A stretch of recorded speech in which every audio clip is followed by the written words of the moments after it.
Melania Trump says president is authentic and best for our country. After the debacle of her 2016 convention speech, when she was accused of stealing former First Lady Michelle Obama's speech, Melania Trump had to come up with a speech to make people forget about that one. What she did prove was that she has far more heart than her husband, despite her frequent depictions of him as empathetic. It's one of the reasons she told the convention crowd he is best for your country.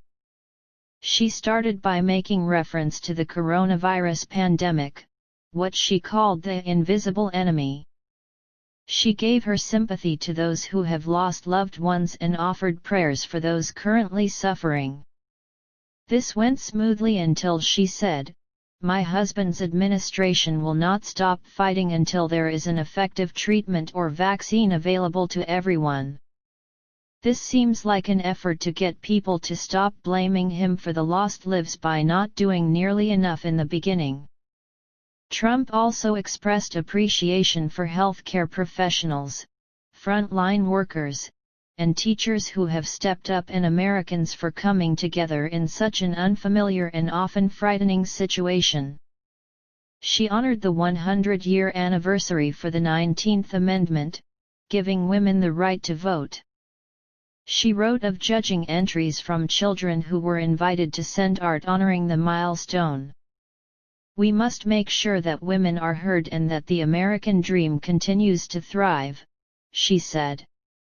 It's hard to take note of that while there are two women accusing Trump of having affairs with them while he denies it. The First Lady touched on immigration as well, noting that her parents worked hard to ensure their family could not only live and prosper in America but also contribute to a nation that allows for people to arrive with a dream and make it a reality.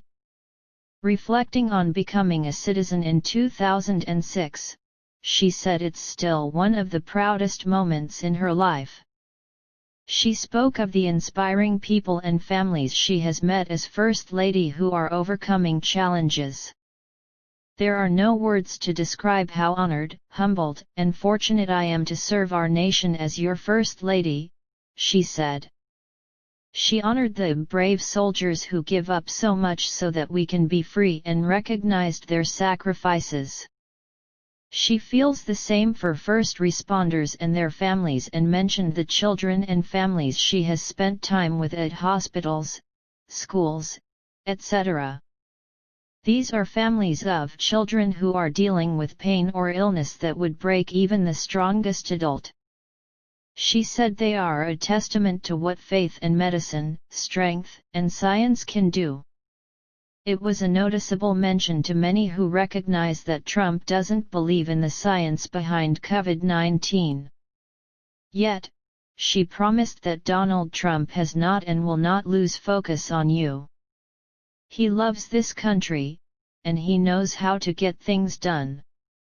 She mentioned he is non-traditional and said, he demands action, and he gets results. Trump, of course, had to mention the racial unrest in the country, though she never mentioned the police brutality. This woman who emigrated to the U.S. said, "We must remember that today we are all one community comprised of many races, religions, and ethnicities." She called on the citizens of this county to take a moment, pause, and look at things from all perspectives. She asked for them to come together in a civil manner, so we can work and live up to our standard American ideals. She asked for people to stop the violence and looting being done in the name of justice and never make assumptions based on the color of a person's skin.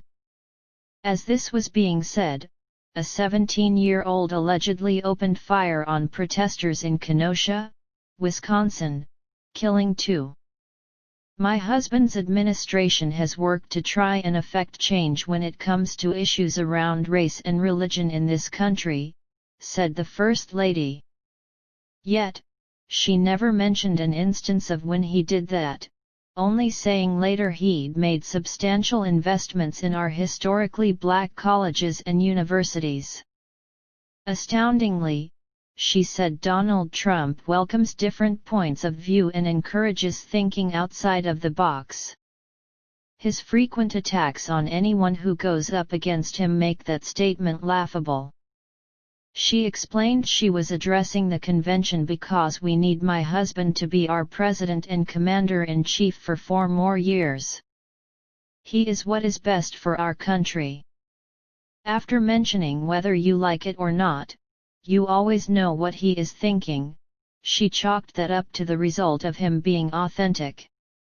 Despite what is being said again this year, I know, just as you do, that Americans will go to the polls and vote on the behalf of their families, our economy, our national security, and our children's futures, said Trump. To vote on those ideals is not a partisan vote, it is a common-sense vote. Because those are goals and hopes that we all believe in, I believe that we need my husband's leadership now more than ever in order to bring us back once again to the greatest economy and strongest country ever known. Many will be casting votes on behalf of their families, the economy, security, and their children's future in November. But they may not be doing so for the Trump/Pence ticket.